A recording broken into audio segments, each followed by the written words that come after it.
Hello and welcome to the Publicly Challenged Podcast. I'm your host, Luke Oswald, and I hope you join me on my quest for knowledge to become a better public land hunter, angler, and forager. Stick with this and who knows, maybe we will learn something together.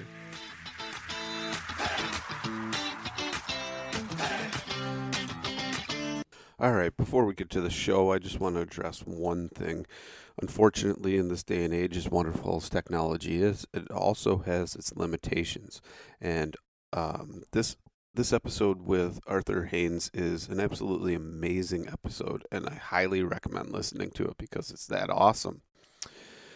And don't be discouraged, though, because here's the disclaimer. It does have a few glitches in the audio. Not that bad. It's still audible and it's still intelligible. It just has a few glitches because during this episode, Arthur lives pretty far into Maine and doesn't have regular internet. He, like a landline or anything, he has satellite internet, and unfortunately it was during a snowstorm. So there is just a few audible glitches in there. But everything is still, you can understand the entire conversation. So just please bear with that. We apologize for that, but it is an absolutely amazing episode, and it's I really want you to listen to it. So please listen to the episode, and you'll enjoy it too. Thank you. All right. We are back with another episode of Publicly Challenged, and we are here with Arthur Haines. Arthur, would you like to introduce yourself for everyone listening? Absolutely. Hello, everybody. My name's Arthur Haines. I live in the mountains of Western Maine, and it's hard to know what to say about yourself, right? I work as a plant biologist and also a hunting and fishing guide and teach ancestral skills. And Clay and I do a lot of the same kinds of things on our social media. So we have a huge overlap in the kinds of things that we enjoy doing and bringing to people. How's that for a start? That's good. I think it was Excellent. A very modest introduction, but taxonomist, TED Talk, presenter, many, many things other than just Arthur Haines. One may say, as Clay says, the man, the myth, the legend. So, yeah. Arthur, I hold you in such high esteem in our foraging community. Like we had 2 weeks ago, I believe we talked to Sam, and we have not released that episode yet, but I'm really excited to be able to back-to-back release an episode with Sam Thayer and then with you, Arthur.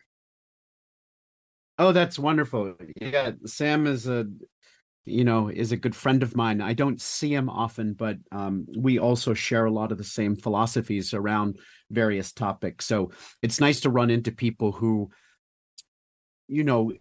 there's a depth of experience that allows people to sometimes hold really nuanced views and sometimes even contradictory views at the same time.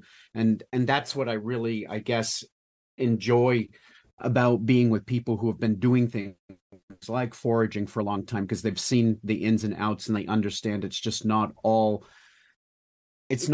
just beneficial all the way around, that sometimes there's dark sides to these various things that they've had a chance to be exposed to. So I like that very realistic approach to things, if you will.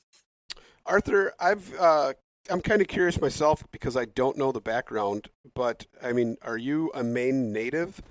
Or was this just a decision at some point in your life that you wanted to go to the beautiful landscape of Maine? No, I was really fortunate, Luke. I was born in the Western Mountains of Maine, a little town called Avon. Very tiny, like a single store kind of thing, not much other than just some homes and a lot of forest land. The Sandy River, which is part of the Kennebec River drainage, which flows out to the ocean, is something that I always lived within walking distance of. And, a lot of folks who have grown up around rivers that I met later in my life, they were really nervous about swimming in them because they came from more populated areas where the rivers are too polluted to swim in, or you don't eat the fish, that kind of thing. I was really fortunate to grow up on a river that, and you still can today, you can literally drink the water from the river while you're swimming if you need to. And the fish, they're as clean as fish can come today. You know, we have a background level of pollution that we've put around the world. But as far as pristineness goes, this river is absolutely beautiful. So I've had that kind of fortune, or, you know, in the wrong circles, it would get called privilege. But I would say I was just very fortunate to be born in that kind of a place. And I've spent essentially my entire life within, you know, a couple hours, often much closer than that driving radius of my hometown where I was born. And so that helps you develop a lot of ecological knowledge of place, right? You, instead of people who have traveled all over the country and their knowledge is sort of diffuse, if you will. They know a little bit about this state and a little about that one. I've been really lucky to just always have hunted, fished, foraged, camped, you name it, in this one bioregion. And again, I feel really very glad that that's been my upbringing. Wow, that's very beautiful. So I've often pondered places, I have to just say this, that if I were to escape Illinois and its climate of just, I don't know, I feel like it's sort of the armpit of the nation at times. But to go to a better and more beautiful place, Maine is like my number one spot to escape to if I wanted to endure cold weather. So to be able to live there and be that fortunate. I mean, it's kind of like the place where if you want to go and be semi-forgotten, I feel like you could still do it in the mountains of Maine. Yeah. Yeah, we're fortunate there, you know. Our landscape is like everywhere else. It's becoming more fragmented and more tracked up by roads. But we still have places where you can get away and not hear the sounds of industry. It's getting harder to do. My God, the side-by-sides are just absolutely everywhere now, and they often even disrupt our hunts because there's just so much noise, particularly when you're up on a hillside and the trails are going through the valleys. There's just this noise everywhere now that's sometimes hard to get away from. But there are still those locations where we can. And, you know, when it comes to the East Coast, you know, particularly if you want to get away from, you know, real serious populated areas, Maine is the place to do that. And like I said, you know, it's not perfect, but you can still make a good run of things here. And if you're someone who wants to have natural experiences, wilderness experiences, and to be able to engage with food directly, you know, rather than saying, I want food that I told to grow here now, you know, grow this here now. That's sort of our paradigm when it comes to farming. And obviously I'm dependent on a proportion of farmed foods in my diet too. So I'm very happy that there are some farmers who try to do what they can, but farming is a control ideology. It's not a participation ideology where you go out and you accept these are the foods of this place, right? It's like, you know, our lake trout I recently posted on, it's not the most gloriously colored fish in the whole world, some would say, but to me, it's one of the most beautiful fish out there. And I'm very happy that I've gotten to a place where I just accept these are my neighbors, if you will. And they don't have to be bright scarlet colored. They don't have to be the biggest. They don't have to be the fastest. It doesn't have to be an African, you know, safari. It's just coming to connect with what you have in your environment for those of us who can, and recognizing that these are the other lives that you were meant to enter reciprocity with. Yeah. Wow. Yeah. That's amazing. Arthur, I have a question for you in regards to that. So I've been thinking about this for a number of years, that our modern food system puts us into contact with so many different foods from around the world that I often feel like maybe our gut biomes are actually a little bit confused. And what you just spoke to seems like that would have been the ancient norm, like eating a diet that's routinely the same for much of the year. Can you speak to that at all, and what your experience would be like from a scientific perspective? Yeah, I mean, you bring up a really good topic there, Clay, because even today with these global transport systems to bring food all over the world, we still actually have less diversity in our diet than many hunter-gatherers did. If you look at, take some hunter-gatherer group prior to colonization, say in the mid-Atlantic or southeastern U.S., when ethnobotanists first started documenting the foods that they had consumed, you could easily come to over 100 species of plants, different species that they engaged with throughout the year. But a lot of Americans are engaging with about 30 species of plants a year. And it sounds like such an incredibly low number, but you have to remember things like, broccoli, cauliflower, Romanesco, kale, Brussels sprouts. Those are all the same species, right? That's just Brassica oleracea. So we see them as this great diversity of foods, but it's actually just one. And that means that we get a limited amount of nutrition and chemistry in terms of diversity from those species. And we could do a similar listing of a number of species of beans where we go to the supermarket and there may be 4 or 5 different kinds of beans, but they're all just cultivars of one species, and the same with various squashes.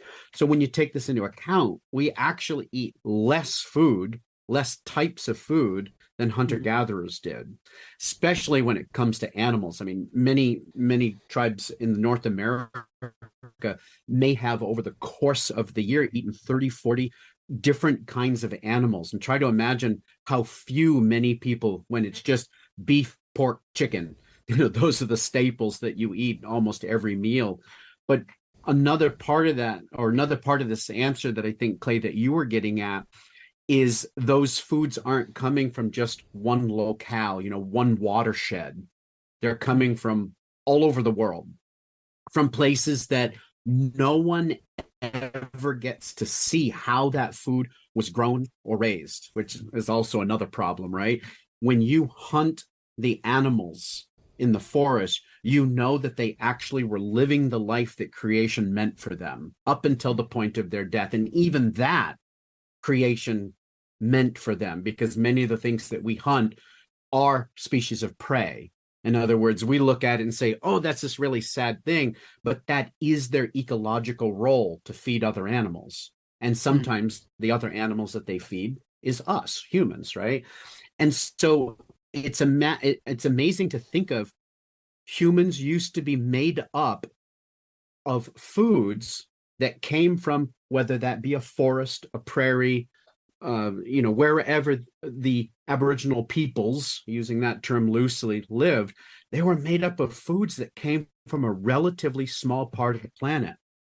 And then, to go a little further, when they died and buried their dead, and their dead decomposed and became food, if you will, for the fungi and the trees that would grow upon them, and now you're eating acorns from oak trees that were fed by their dead bodies, you get this really cool reciprocity going on, right? It's the original agreement as a heterotroph, as something that needs to eat other animals. I get to eat these animals without guilt, despite what the vegans might want to claim, right?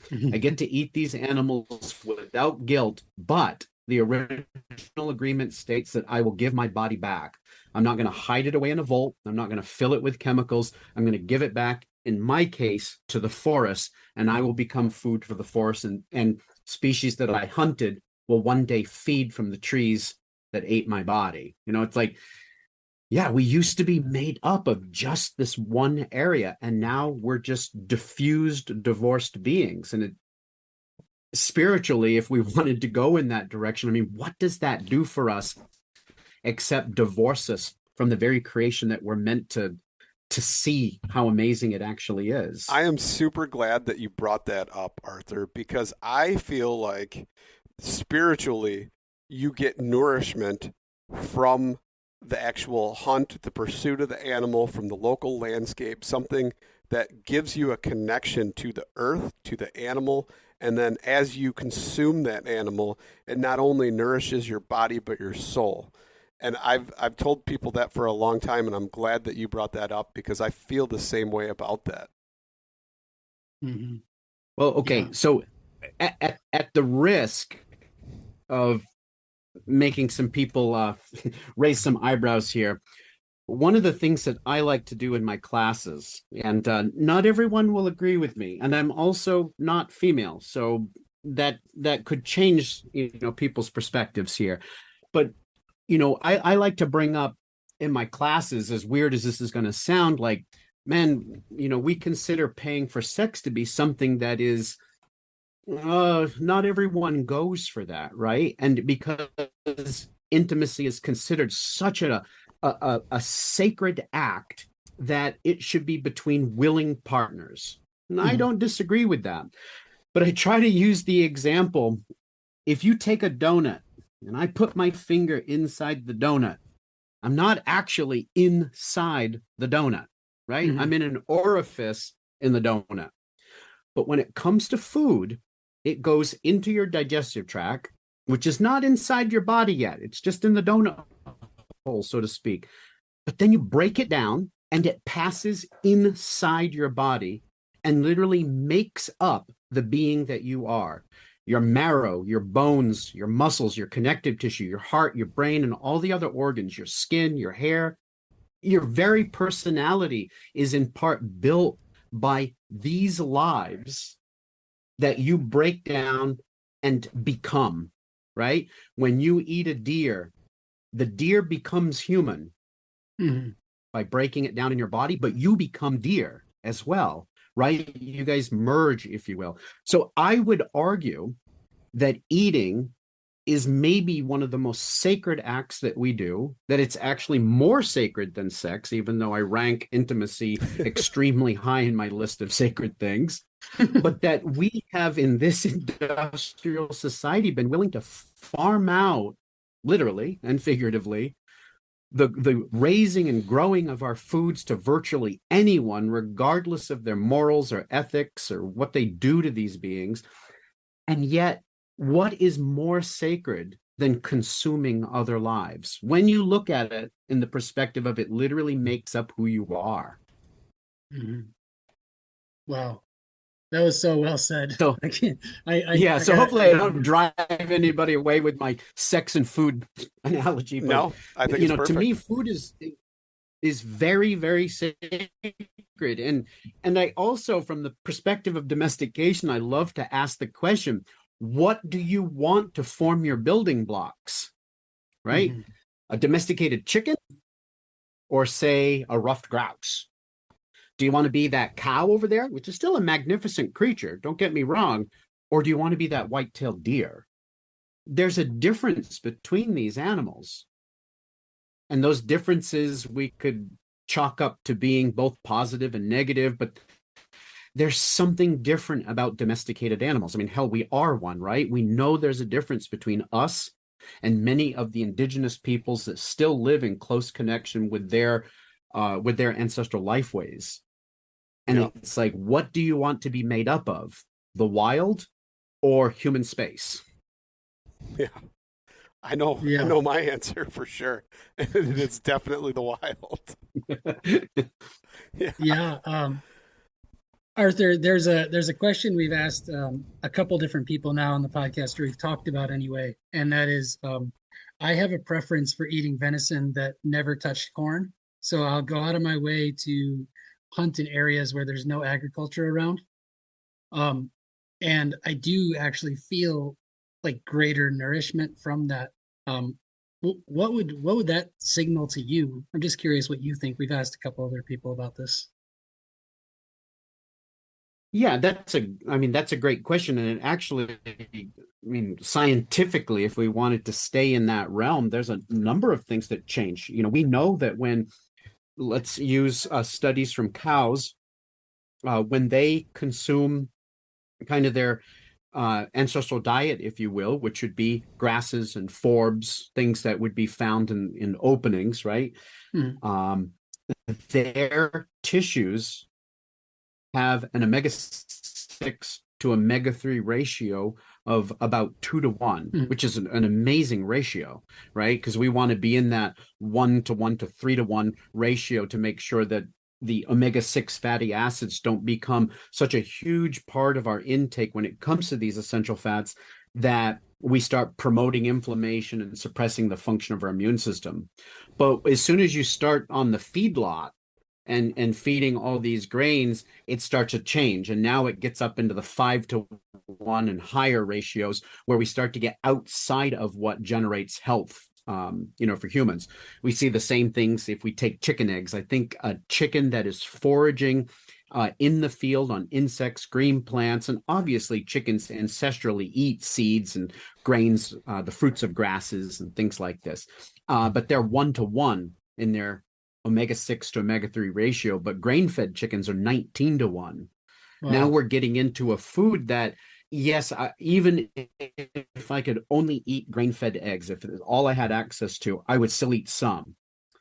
But man, I want those 1-to-1 omega-6 to omega-3 eggs. That's the egg from the wild practically now, right?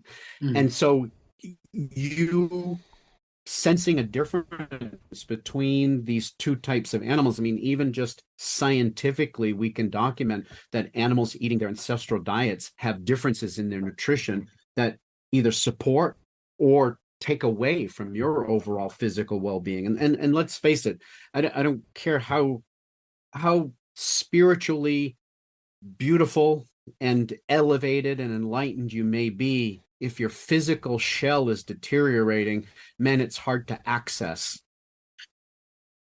It's hard to access that spirituality. So we've still got to take care of our physical shells. Would you, and I don't know how far you want to go on this on our first episode, but would you say that it's possibly by design to suppress our immune systems and break down the spirituality?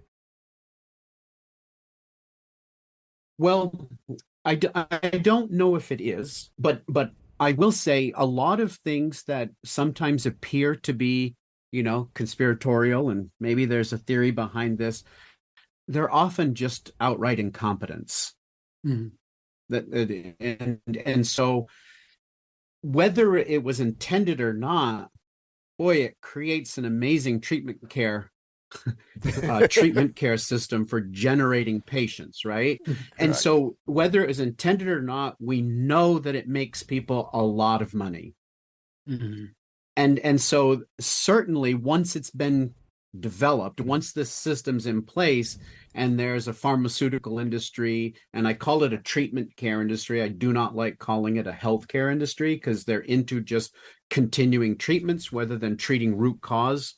Man, if you went to your car mechanic, right, and all he ever did was fix the minor problems that were coming up because of something that was going wrong really big with your engine, you wouldn't go to him anymore.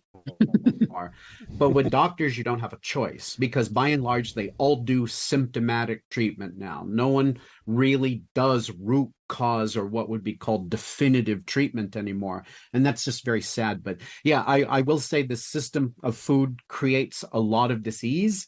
And man, it works out well for some people. I would agree with that 100%. So let's kind of roll into that, because I know you're a big proponent of not necessarily holistic medicine, but plant foods as medicine, and going out into the landscape and collecting those and using those for herbalism and just nourishment as well. Can you kind of talk about that a little bit or expound on that? I think one of the most important things that people need to realize is that there have been a lot of physicians and surgeons who lived with hunter-gatherers on what was the frontier. And so we're talking the latter half of the 1800s, the early part of the 1900s, and some very remote or very cold or very dry parts of the world where essentially Europeans hadn't yet fully colonized. And so hunter-gatherers were still consuming, by and large, their traditional diets. And over and over and over again, the reports from the physicians and surgeons, some of which have been summarized in various works. I touch on it some in the book, A New Path. I have a whole part of a chapter just talking about their observations, again, the physicians and surgeons, a near zero incidence of chronic disease. So that's cancer, neurovascular diseases, cardiovascular diseases, diabetes, depression, you name it. It didn't exist, or was extremely, extremely low. Now, let's be clear, hunter-gatherers did have to concern themselves not with chronic issues, but with acute issues. If you were to fall and have an open fracture of your leg, of course, that may have meant that you were going to die, because that requires some pretty severe treatment, if you will, to make sure that does not become infected and lead to the end of your life or loss of limbs and things like this. So I'm not trying to present that they had it all, but through eating a diet that humans are evolved to consuming, those are the wild foods, 97.5% of our entire history as Homo sapiens, we have consumed wild foods, either entirely or in large part. Mm-hmm.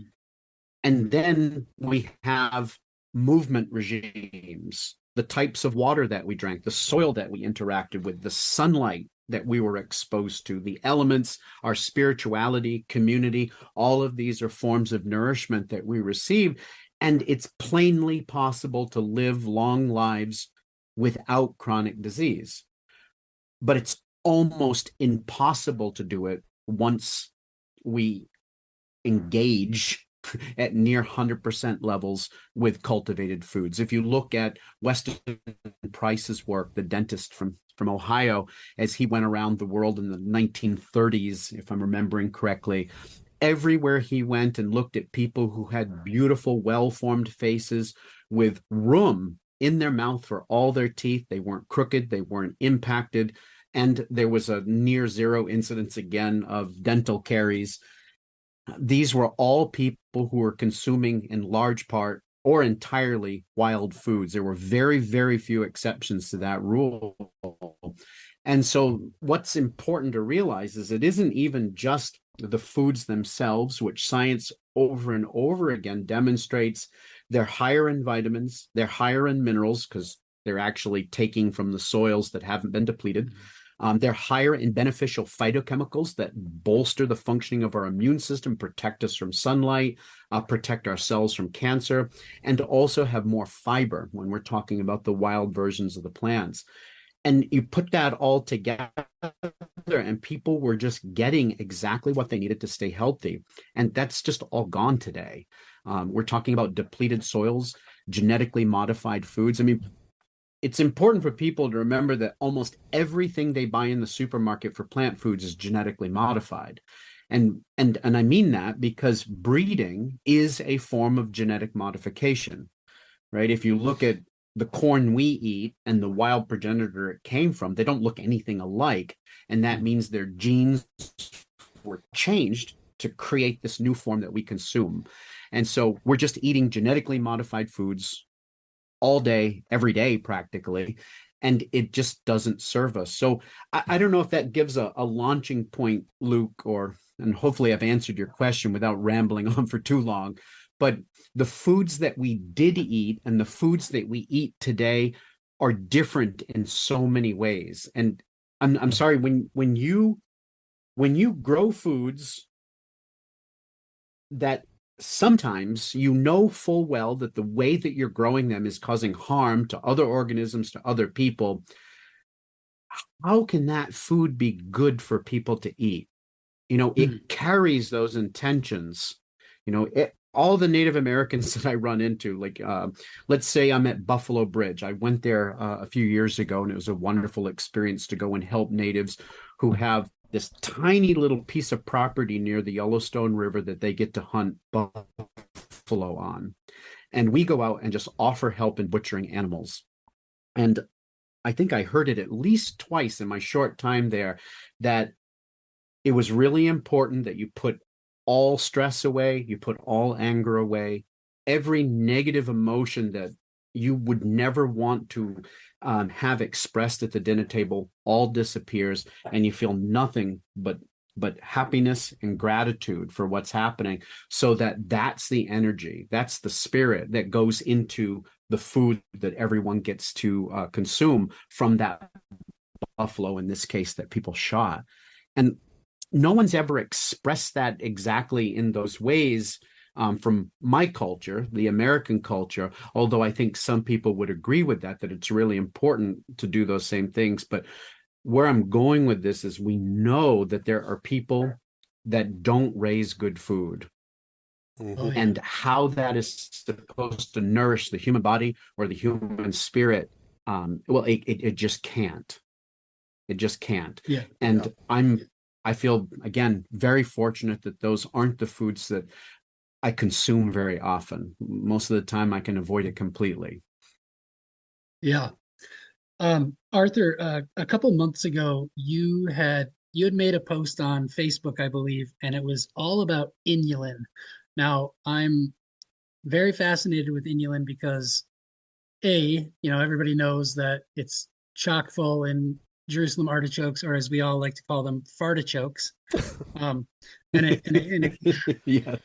it causes everybody to have a lot of gas if you're not used to it. But you've made the assertion many times, and probably even spent a big portion of your book, A New Path, talking about it. But I would love to know, like, scientifically speaking, like, why is it important for people to have inulin in their diet? And just as another sidebar, I just because I'm like interested in trying things out. Right now, I'm doing a month of a carnivore diet just to try it, and modified carnivore diet. Yeah, modified carnivore diet because I'm eating like a little bit of blueberries and stuff. But I already know I'm halfway through the month, and I already know that I don't like it. And I was actually thinking about you earlier today and how you've always espoused like just the human diet, not this like manufactured diet that can be bought at the grocery store, which ironically is what I've been doing lately, is just buying a lot of meat at the grocery store. But I don't have any inulin. So going back to the inulin, can you speak to the benefits of inulin and why we should all be having more of it? Yeah, the carnivore diet is an interesting kind of more modern phenomenon. And we say, well, no, there were these far northern people that, ate this super high proportion of animal foods. And yes, they did, but it wasn't necessarily by choice. It was what their environment demanded. Mm-hmm. And all of those people, as soon as plants became available, even for a relatively short season, immediately rushed to gather those plants, right? That was a huge part. And, you look at, for example, there was a study done looking at the Inupiat, and they only 1% of their calories in a year came from plant foods. 99% of their calories from animal foods, because again, their environment required it. But 50% of their vitamin C came from that 1% of their calories. And this is the thing, is that animal foods and plant foods synergize each other so beautifully because they each contain, they contain a lot of the same things, and they contain some very different things. And sometimes they contain the exact same thing that isn't as available in one or the other of those foods. For example, vitamin B6 from plants is more stable when it's cooked, but it's less bioavailable than the vitamin B6 that's less heat stable from animal foods. And we could do more examples of that type of thing, but they just work so well together. So you have all of these beneficial phytochemicals, and you have fiber that come from plants. And I swear, if people were to fully understand the array of chemistry that comes from plants, they would never not want to eat them. Now, I want to make clear that this carnivore diet has some really important implications when it comes to therapeutic diets for people who are dealing with loads of sensitivities. So I'm not saying that no one should ever embark on it, but if you can eat the plants, you should, at least some of the time, right? But anyways, so getting back to something like inulin. Inulin is this carbohydrate, and it's a prebiotic, which means our small intestine isn't able to break it down. So it goes to the large intestine where it's fermented. And there it creates these little short chain amino acids like butyrate. And butyrate does all of these wonderful things to the colon cells. it suppresses inflammation, it increases something called differentiation. In other words, the little primordial cells become what they're supposed to become. They mature into the types of cells that they're supposed to. If we don't have differentiation, we just have cells that are growing and multiplying, that's a tumor, right? There's just a mass of cells. And so that's really important. We want differentiation. And it also upregulates a process called apoptosis, again, in our colon, where cells get to the end of their life and they may be starting to get damaged or accumulate sort of genetic defects, and how the body protects itself from genetic defects being perpetuated and expanded on, if you will. It kills those cells, and that's what apoptosis is. It's this programmed cell death, and inulin supports all that in the large intestine. So anybody, literally anybody who has a history of colon cancer in their family, remember, I'm not saying that that's a genetic disease. It may be a cultural disease. If you eat the way your family ate and they got colon cancer, well, you might get it too, because you are genetically more similar to your family than you are to some random person out in the population. So we often think of these things as having this genetic basis. Well, they do. You share a lot of genes with your family, and then if you eat the same way as them, you're probably going to get the same diseases they got. And so inulin is just one of those really important things that we don't get a lot of in our diet. There are some legumes and some other sources of cultivated plant foods that do contain inulin, but some of these really big sources, like you mentioned, the tuberous sunflower or the fartichoke, I love that name. Those are really high sources of inulin. And everyone mentions, well, there's a little bit of flatulence with it. That is the fermentation happening. That's actually, in this case, really good stuff going on inside of your body that just needs to get expelled once in a while. So I always tell people, just don't eat it right before your first date with somebody. At my foraging classes, when we talk about it, I often say, don't eat it before yoga. Also, I really appreciate that we've both given a warning about a particular situation where you shouldn't consume it before. I mean, and I also tell people, if you're really worried about it, you can just cook it longer and there'll be less of it. That's one way around it, or gather it in the spring when some of those sugars, those carbohydrates, are being converted into more simple sugars, but then you're not going to get as much of the inulin, but just deal with it. It's very good for you, and it's something that our cultivated diets don't give us much of. And I mean, it's I don't know what number on the list of the top 100 things that we don't get much of in our cultivated diets, but inulin would probably be on that list. What are some common plants that maybe people could introduce into their diet this coming spring that have, aside from Jerusalem artichoke? Chicory. Well, yeah, chicory, but what other? No, that's a great example. And while chicory is one of those plants that's cultivated, and in fact, if you ever go to a supermarket or like say a Whole Foods, they sell dandelion greens there. They're actually not dandelion, they're chicory. But people are more familiar with the name dandelion than chicory, so it's just a marketing tact. But it's actually chicory that you're eating, those bitter greens. But the tuberous sunflower that we've mentioned and the chicory, the roots, we're all talking about the underground storage organ right now, are great. Another really easy one to come by is burdock, which is also really rich in inulin. And as you would know, Clay, and you could share with people, you need to make sure that you're getting those first year plants, not the reproductive ones that are sending up the aerial shoots, because they essentially draw on all of the reserves of that taproot and sort of becomes a leathery exterior and a woody interior core. You want them when they're still crisp, like the texture of a like a potato or a carrot. Those kinds of crisp textures is what we're looking for. So you're always harvesting those first year plants that are just rosettes of leaves.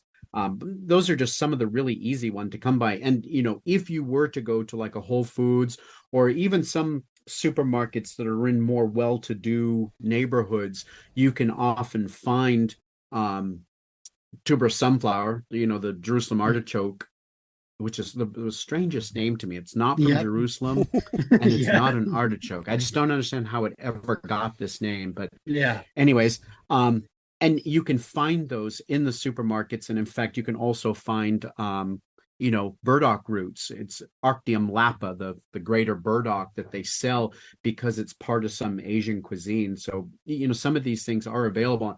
And if I didn't have access to wild places to gather it, I would definitely go and purchase these things because it opens up another topic of minimally modified plants. So we have the wild plants, and then we have like the seriously genetically modified plants that we eat.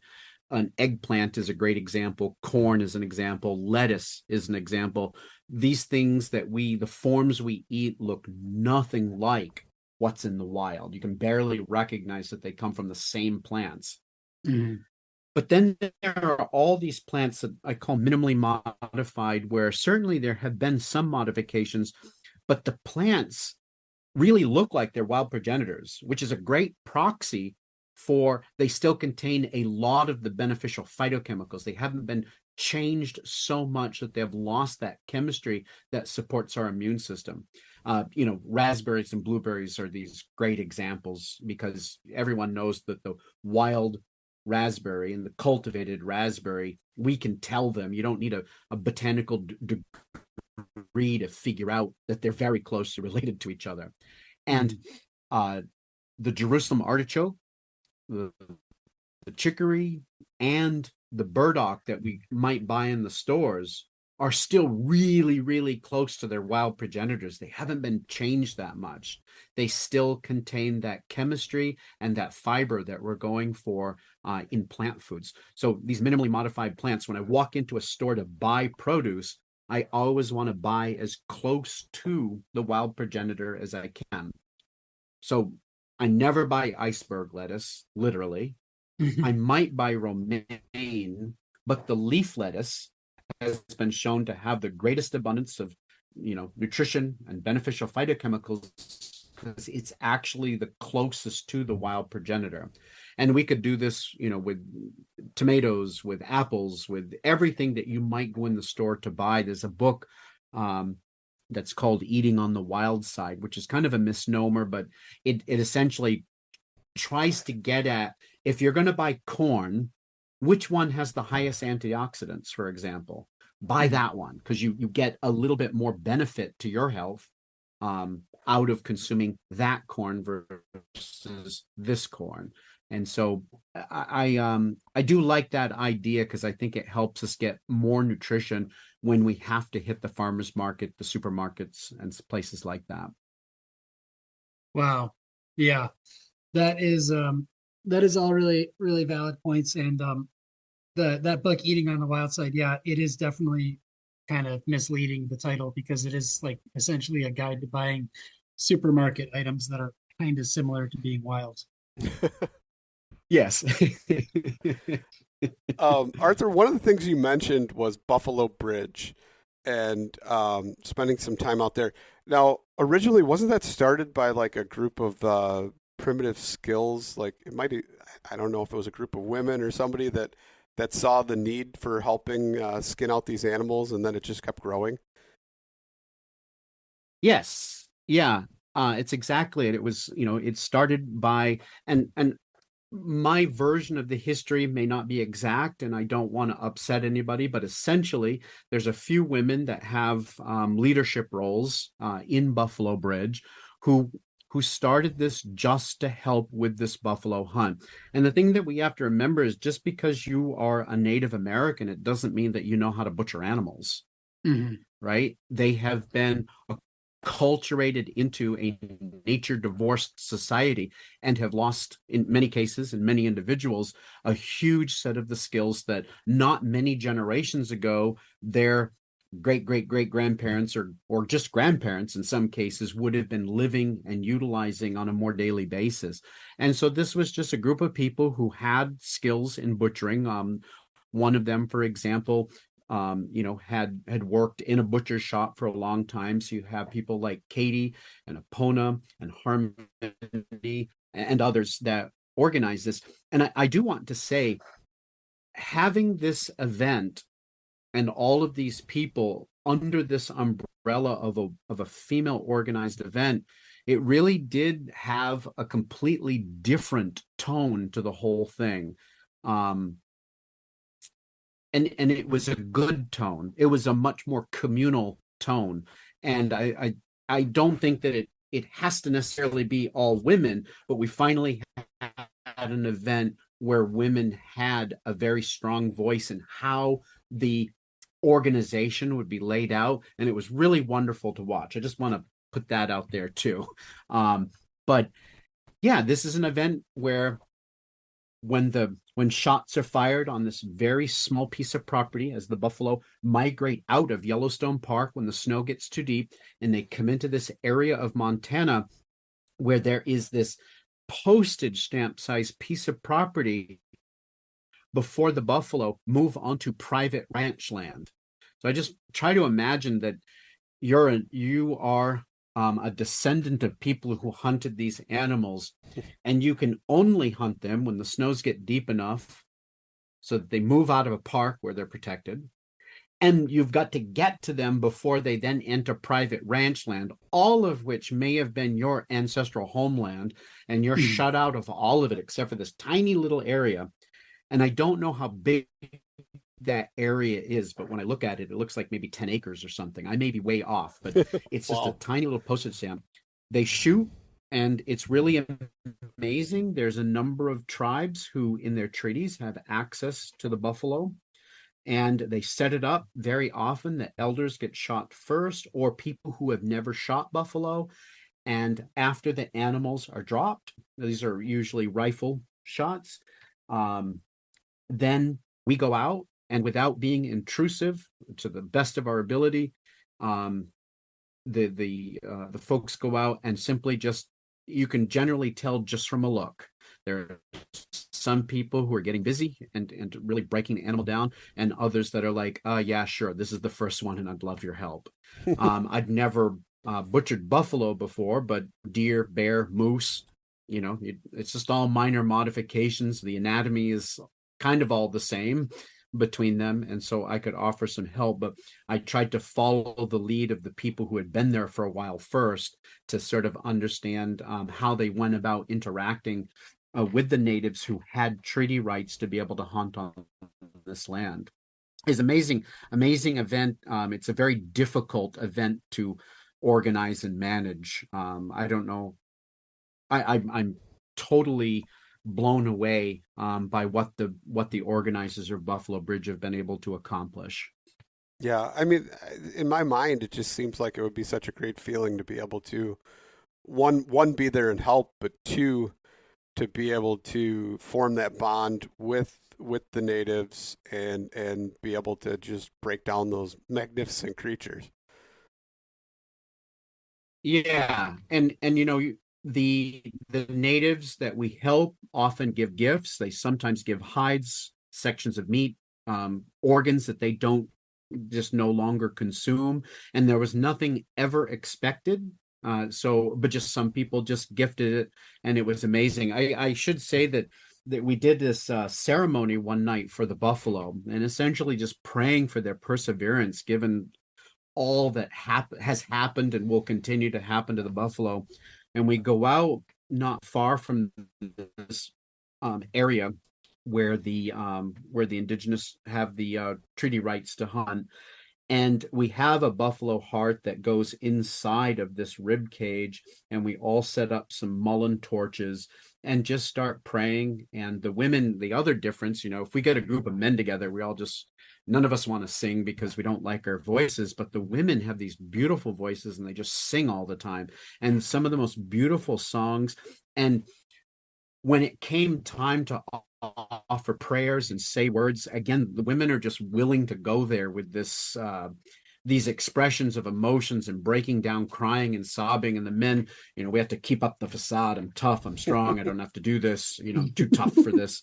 And it's just it creates a really different tone, and it creates a very special tone. I was there for about a week. And that night during our ceremony, and only that night during the ceremony, the wolves were howling in the distance. We could hear them, and multiple sets, and it was so beautiful. And I'm happy that that's just a coincidence, and I'm happy to interpret that as something else too. Right. Clay doesn't necessarily believe that women should be on the hunt with men at the same time. I didn't say that. I've never said that. No. Well, I just want to make clear that in my experience and with the beautiful partners that I've had, maybe exactly during the hunt isn't the best time.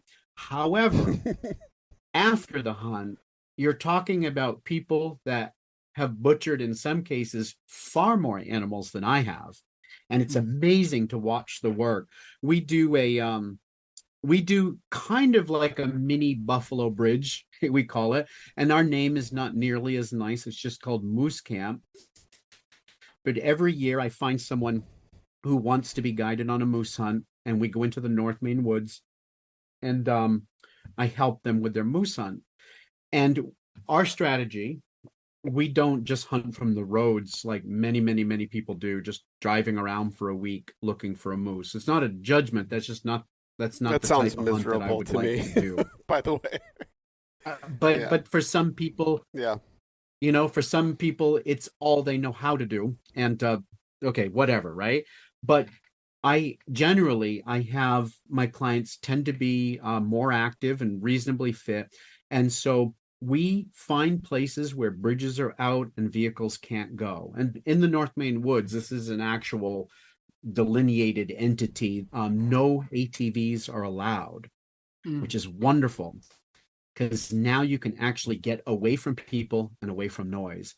And so long as you're willing to walk a half a mile, that's all it takes. You have the forest to yourself, literally.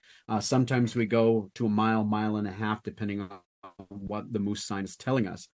And once we're successful, then send someone out who brings the whole group out, and we all break that animal down and then pack it out. Sometimes needing to make several trips, to get that animal out to the vehicle where we'll take it back to the campsite and finish getting it ready for transportation. And I'll tell you, there's no better field butchers than the women that I've seen. I mean, the carcasses look like they were picked clean by ravens. They have this, the guys, myself included, well, it's a pretty good job. We've gotten it, and they're no. And it's like they'll just take the time to get every last bit. And I really appreciate that. And men, like I said, gleaming white carcasses sometimes because of the care that women took to make sure to honor that animal. So there's a place, right? There's a place. I need to clarify that I have never said that. Yeah, I bet you do. It wasn't said in that context. It was more. It was more of a deer. It was a deer camp type scenario to where he says, I want to go just hang out with my friends and just be a bunch of dudes, was his word. Yeah. It was not, oh, women don't belong in the hunting space. That was not the case. I want to clarify that, but I just thought it was funny because it's fun to poke fun at the comment, but and I'm sorry, Clay, it's too late. It's out. It's out there. We've been just looking for the smoking gun that you are a sexist bigot, and here it is. We're just waiting for it. And as soon as the woke get their hands on this part of the podcast, you're done. Your career is over, man. As I've been told, Clay, the blue hairs heads will explode. I've been told that before. Just kidding. But anyway. Yeah. No, I have my fiance and long-term, gal of 7 years. Me and her have she has spoken many times of getting her hunting license, and I have always told her that's fine, you can go hunting, but I have said to her openly, I don't want to go hunting with you all the time because I enjoy doing that with the my guy solitude. friends. Yes. Yeah, and the solitude, or just like going out and being with my guy friends, because I'm with her every single day. Oh, see, now you just ruined it. I tried to make it better for you, and you ruined it. But just kidding. To pivot on that note, Arthur, let's compound on the moose hunting a little bit more, and kind of give an idea. It seems to me in Maine, it's almost a money game, and for a non-resident at least, how much you are willing to spend dictates on whether or not you'll get to hunt a moose in the coming year or 5 years down the road or whatever. Can we kind of talk about that and how that goes? And then if somebody did, because I personally kind of have a question, and it's just, is there any specifics of like, and I'm pretty sure they have like a trade system. So even if you drew, and this is kind of what I've picked up, but like if you drew a tag and you didn't want it, you could get on some of like the message boards or something for Maine and trade that tag for a different unit once you procured a tag. Yeah, there's a number of things about the moose permit system. It's a lottery. And forgive me, I forget the exact proportion, but it's something like 92% of the permits each year are reserved for Maine residents. So that remaining approximately 8%, it might be slightly different, goes out to non-residents to be able to put in. Now, a Maine resident can only buy a single chance each year. However, if they're not drawn, that becomes a point.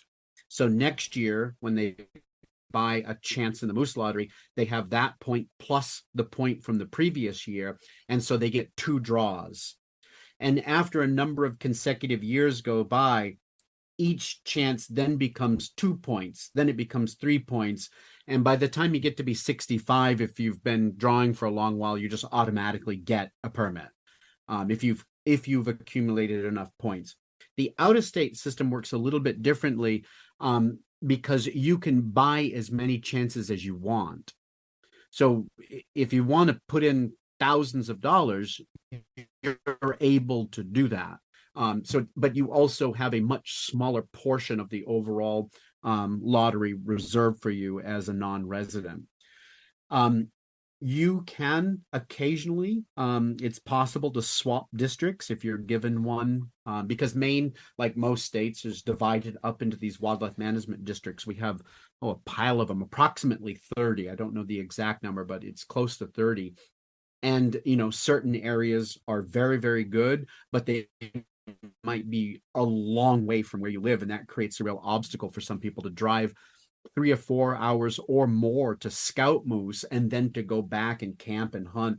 It can turn into a financial obstacle for people. So some would much rather hunt closer to home, where they maybe they can even stay at home or with family that lives near there, where they're hunting.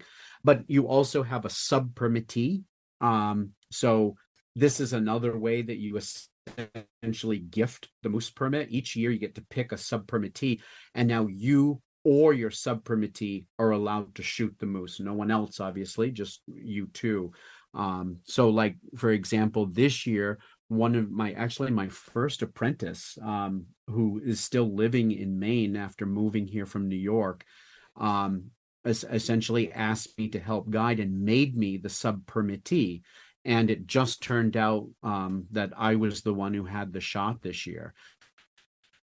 This was the first year I'd actually shot a moose, and I was helping other people shoot moose. So that was a fun a really amazing.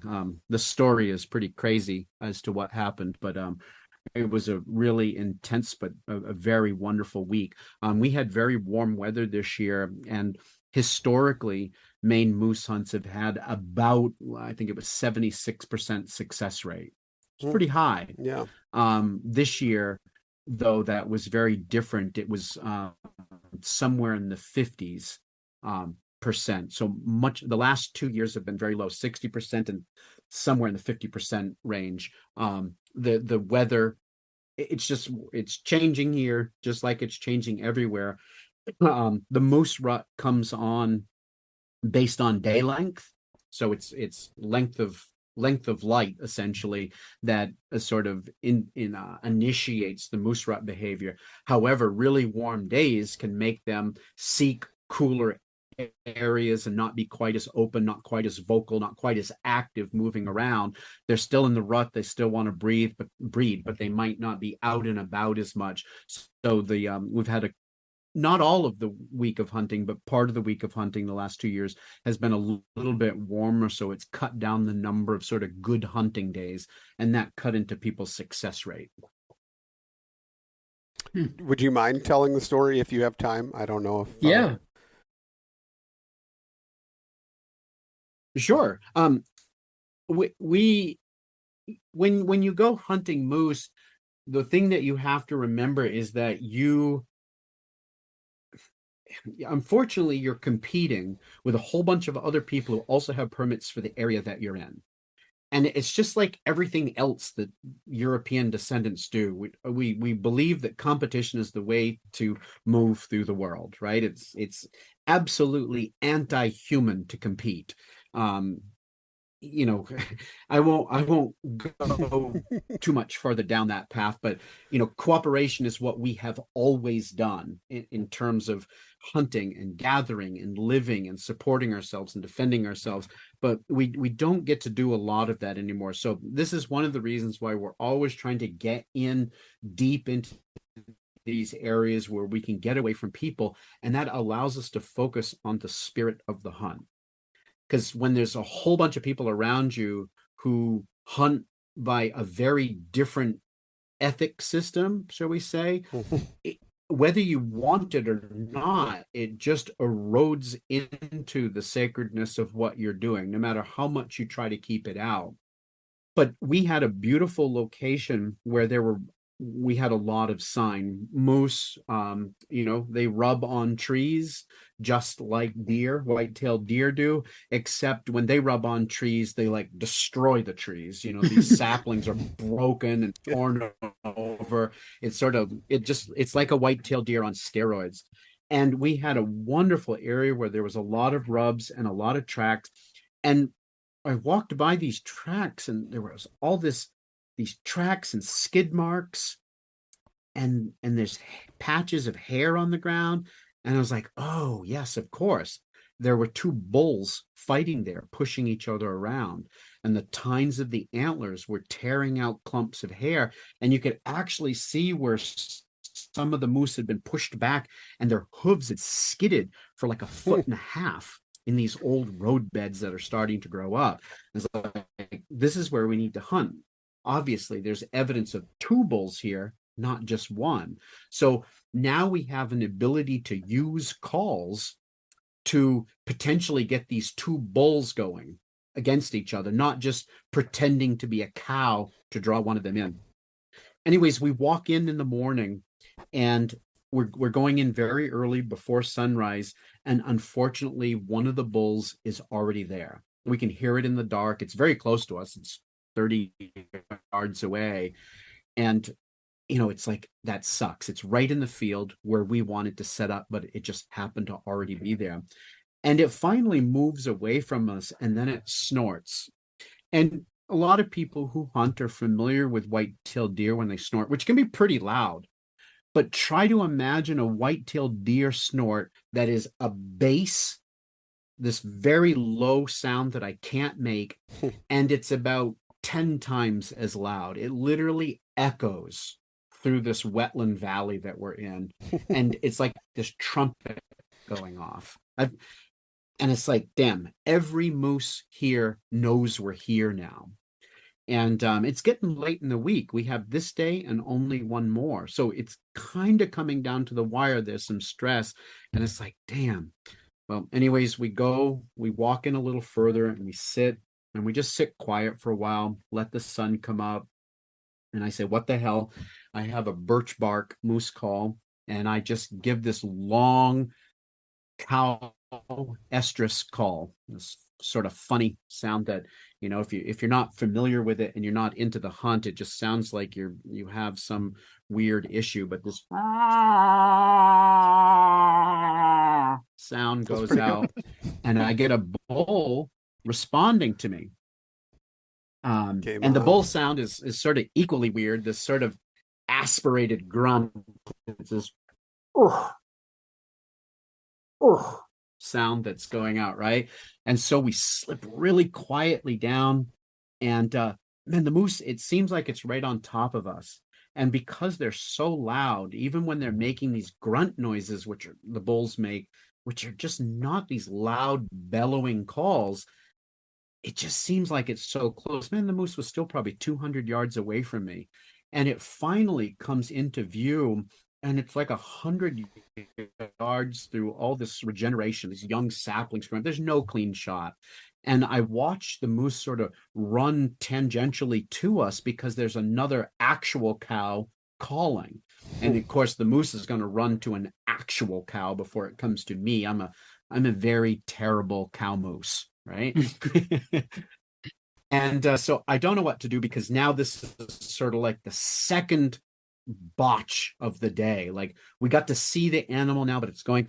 So I decide to change tactics, and I pretend that I'm a bull moose, and I start grunting and essentially crashing toward this. I'm making noise intentionally. I'm breaking branches as if my antlers were hitting on trees and stamping really loud. And it works. The bull moose turns around and starts coming back toward me.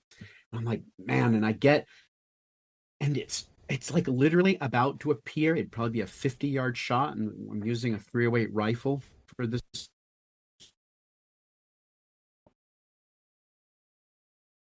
particular hunt. And I was like, this is going to be great.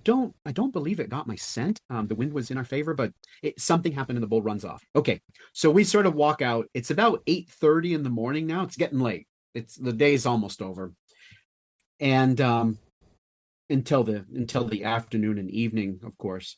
And we sit down for a while, and I just say, what the hell? Before we leave, I'll give another cow call. So I give another one of those long calls, and another bull starts grunting back. It's like, Jesus, we're just being given chance after chance of chance. This is amazing. So we start walking back to where we just were, and I'm kind of going around. There's like a little, not much of a corner, just a slight bend in the road, and there's some alders that had started to grow out into the road, so I couldn't see what was up ahead. And as I'm rounding out around, there's a bull moose standing in this old roadbed. Again, it's starting to grow up, so it's not like, don't think of it as this wide open gravel road, but it's just standing there looking at me. It's about 60 yards, and so I just stepped back, took off the moose call that I was carrying on me, and brought the weapon up, and it's a front-on shot, and I fire, and the moose just drops. Nice. Wow. And we go up, and the apprentice who's with me, he's an amazing person. He's never seen an animal this size killed before. And we spent this is 7 or 8 days between the scouting and the camping and the hunting. He's put work in, and he has a tear streaming down his face. And I just thought that was so amazing. Like, he's seen the animal struggles to get up a little bit, and then it just lays down, and it's a pretty intense moment. These are big animals. And we wait. About a minute goes by, and it's like, okay, let's clear our weapons, and we're going up to give an offering, and we have words and ceremony that we do with the animals that have fallen. It's been about a minute, and the animal just gets up and runs off. And What?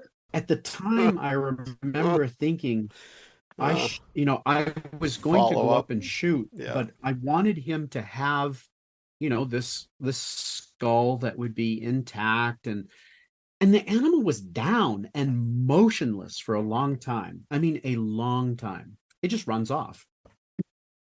I'm like, and we've cleared the weapons. It's been down for so long, motionless. We've taken packs off. I mean, all right. And that's kind of on me. You know, I should have checked more carefully. But the last thing that I want to do is just put unnecessary rounds into a carcass. And I'm just not into that. But in this case, it was necessary. So we start tracking, and it's an easy track to follow. There's a fleeing animal that weighs 700 pounds that's just destroying the ground with its hooves, and it's bleeding everywhere. And it goes for about 0.4 of a mile. Wow.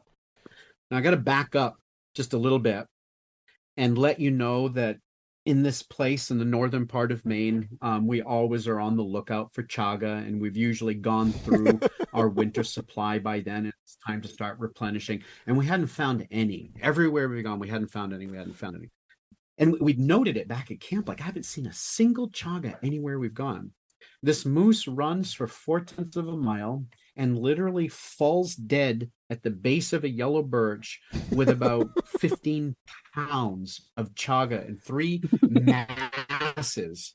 Now, 3, because we had 3 different families there. We each walked away with one of these very large hunks of chaga. Again, yeah, sure, it's coincidence. I don't believe it's or it might be something else. Yeah, I think that was meant to be.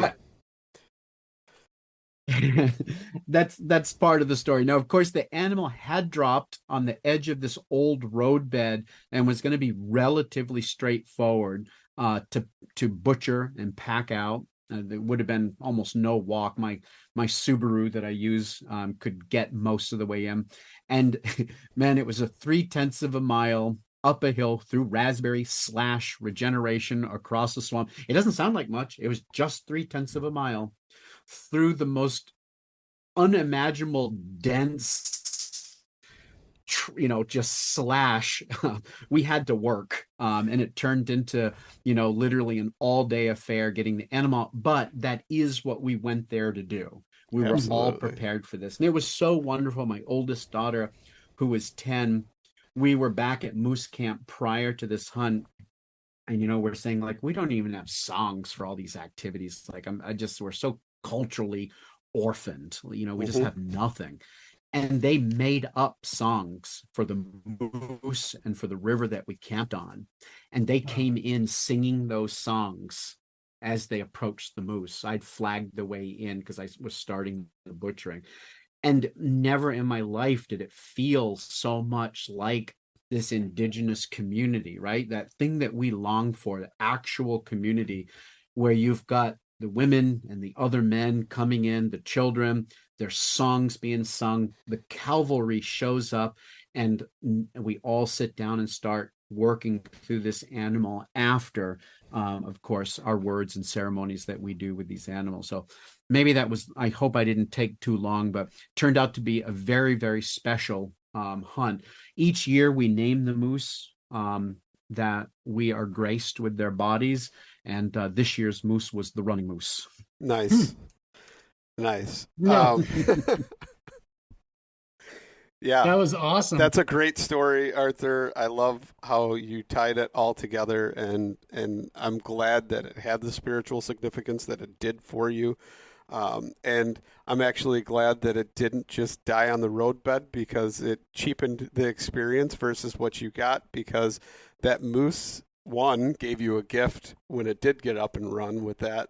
And then on top of that, it made you work that much harder, which just means every time you sit down and you tell that story, you're going to appreciate it more with that type 2 type of fun, where you're really putting in that effort. And I find that to be the most rewarding and most memorable hunts are the ones where you really had to struggle and put forth that effort. And Clay, I know it's the same for you, and especially when you get that reward after you finally get that animal, Clay, I know it means so much more. And that's a beautiful thing. Yeah, it's not. Absolutely. It's nothing like riding up on the back of an ATV to shoot a pig. Correct. Yeah. So with that being said, Arthur, I think this is a great jump off point, and we'd love, and I know Clay would as well as myself, to have you back on at some point, and chat with you again. But before we go, Clay, you want to ask him? Yeah. How do people get a hold of you? What sort of information? And if people do draw a moose tag and they want to hire you because they don't want to go driving around for a week looking from the roads, how do people get a hold of you? Well, I'm easy to find, Clay, as you know. I have a website that's just arthurhaines.com. I am on social media, Facebook, and I help operate the Wilder Waters community, Facebook and Instagram. Unfortunately, we're required to be involved at least to some extent in these platforms if we want to see and meet people these days. And yeah, it's easiest if people email me rather than contact me through social media, but I will eventually get your message if you try to reach me through social media. And there's a YouTube channel where you can find a few foraging videos that I had done many, many years ago. But I think some of them people still find useful. They're not filmed in high def like everything is today. But the information I think is still really useful. And yeah, that's the easiest way to get hold of me is just to go to my website, and my phone number and contact is there. And if you call, I'll return your call if you leave a message, and you're not trying to scam me of something or make me feel guilty for something I didn't do. I'll call you back. Do you have any upcoming foraging classes in the spring? I know that you do. Yeah, this year, the first weekend in May, we have a spring foraging class, and it's one of my favorite classes. And why wouldn't it be, right? Everything is shooting, and there's flowers, and it's just green again after the winter. It's absolutely amazing.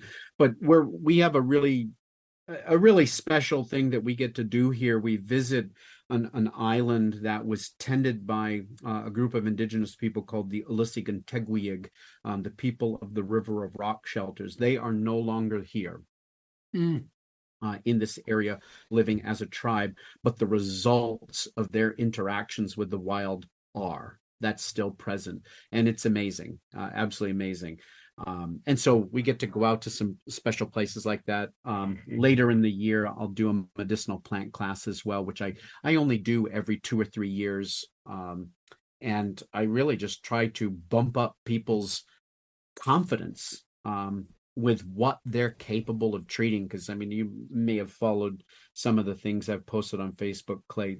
We sometimes treat some very serious things using plants that do not harm our probiotic floras, and that's available to everybody. It doesn't require some special shamanic connection to the world. It's just available to any human that wants to study and learn.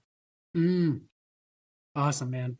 Well, we really appreciate having you on. It's been a pleasure, and I will speak truthfully and honestly here. There's a couple of points when you were talking that I actually got goosebumps. So it's pretty cool.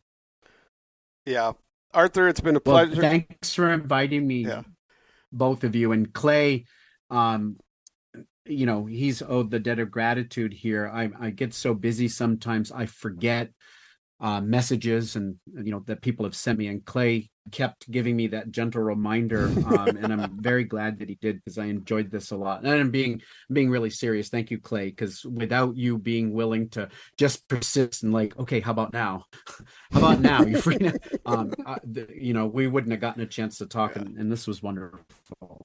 Yeah, Arthur, I hope one day Clay and I can sit down and share a campfire and stories with you, and it's been a pleasure meeting you and talking to you.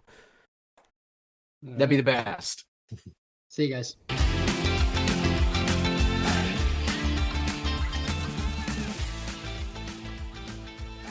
And once again, thank you so much for listening to the Publicly Challenged podcast. I hope you enjoyed the show, and if you did, please subscribe on whatever platform it is you're listening to. Also, if you could leave a review, that would help us out. And you can check us out on Instagram or at publiclychallenged.com. And once again, thank you so much for listening to the show.